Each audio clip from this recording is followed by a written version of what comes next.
ra-iisul wasaaraha waddanka Itoobiya ayaa kumanaan qof oo ka soo jeeda waddankiisa kula hadlay magaalada Minneapolis ee dalka Mareykanka.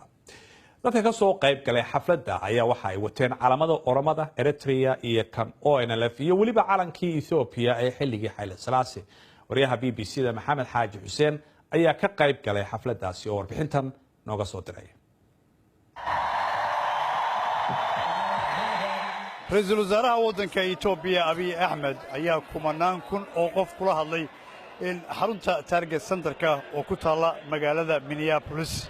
Abiy Ahmed waxa uu ka hadlay arrin dadka isku soo dhaweynaysa waano iyo wacyigelin. waxa uu sheegay in bulshada waddanka Itoobiya ku nool ay tahay bulsho aan kala maarmi karin oo isku xulan isla markaasina ka soo jeeda qoomiyada fara badan. mundanayaal iyo marweyni waad salaaman tahaan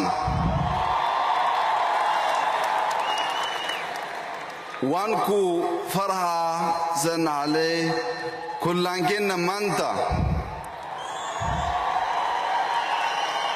dad wanaagsan baad tahaan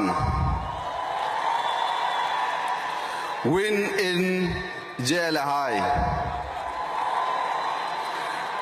midin manda walaalta manda isjahan inshallah shacabkeenna waan arkeenna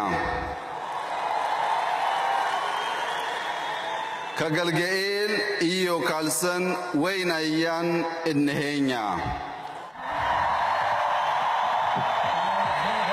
waxaan la hadlay dadweynihii ka soo qayb galay xafladda hadalka uu ka jeedinayay ra-iisul wasaaraha waddanka Itoobiya Abiy Ahmed.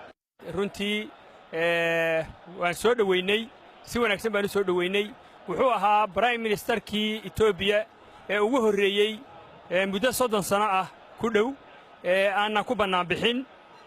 isaga waan soo dhaweynay, calankannagii baan ku soo dhaweynay, si farxad loo mooraclaan u soo dhaweynay. kulankii maanta barnaamij uu waday ra'iisul wasaare Abiy Ahmed wuxuu ahaa fariin ummadeed oo ummadu u dirayo. marka annaguna waxaa u nimid aragtida aanu qaadanay iyo aragtida aanu u nimid waxa ahayd inaanu masajka iyaga annaguna aan gudbino.